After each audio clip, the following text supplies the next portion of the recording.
Hello friends, வணக்கம். தமிழக இடைக்கால பட்ஜெட் மக்களை கவரும் அறிவிப்புகள் வெளியாகுமா பற்றி இந்த வீடியோவில் பார்க்கலாம். அதற்கு முன்னாடி நம்ம சேனலை இதுவரைக்கும் சப்ஸ்கிரைப் பண்ணலன்னா சப்ஸ்கிரைப் பண்ணிக்கோங்க. அப்படியே பக்கத்தில் உள்ள பெல் பட்டனை மறக்காம பிரஸ் பண்ணிக்கோங்க. அப்பதான் நம்ம சேனல்ல இது போன்ற வீடியோக்களை அப்லோட் செய்யும் போது உங்களுக்கு தொடர்ந்து கிடைக்கும். வாங்க வீடியோக்குள்ள போலாம். தமிழ்நாடு மாநிலத்தில் நடைபெற உள்ள சட்டமன்ற தேர்தலை முன்னிட்டு அரசியல் சூழல் சூடுபிடித்துள்ளது. ஏப்ரல் அல்லது மே மாதங்களில் தேர்தல் நடைபெறும் நிலையில் அனைத்து கட்சிகளும் தேர்தல் பணிகளை தீவிரப்படுத்தியுள்ளன. ஆளும் டிஎம்கே கூட்டணியும் அதிகமான அதற்கான தயாரிப்புகளில் ஈடுபட்டுள்ளது.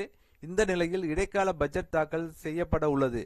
இதற்காக முதல்வர் அவர்களின் தலைமையில் ஆலோசனைகள் நடத்தப்பட்டதாக தகவல்கள் வெளியாகியுள்ளன.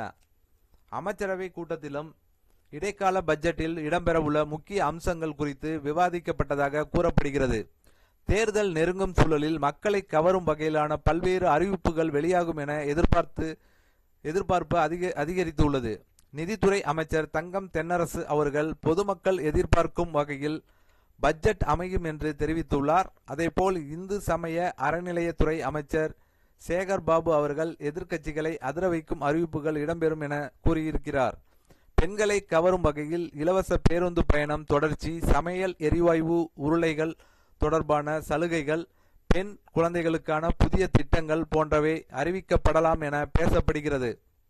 அதே சமயம் ஆண் வாக்காளர்களையும் இளைஞர்களையும் கவரும் வகையில் திட்டங்களும் இடம்பெற வாய்ப்பு உள்ளதாக கூறப்படுகிறது.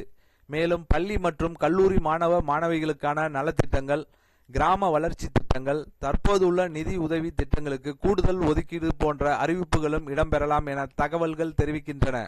மொத்தத்தில் இந்த இடைக்கால பட்ஜெட் தேர்தல் முன் முக்கிய அரசியல் தாக்கத்தை ஏற்படுத்தும் என எதிர்பார்க்கப்படுகிறது. இதெல்லாம் நடைமுறைப்படுத்தப்படுமா என்பதை பொறுத்திருந்துதான் பார்க்க வேண்டும். இடைக்கால பட்ஜெட் என்பது இடைக்கால பட்ஜெட் தான். ஏனென்றால் அடுத்த முறை இவர்கள் தேர்தலில் பதவியில் கண்டினியூ பண்ணுவார்களா அப்படிங்கிறது எலெக்ஷனை பொறுத்து தான் இருக்கு. ஸோ எலெக்ஷன் தான் எல்லாமே நிர்ணயம் செய்யப்படும்.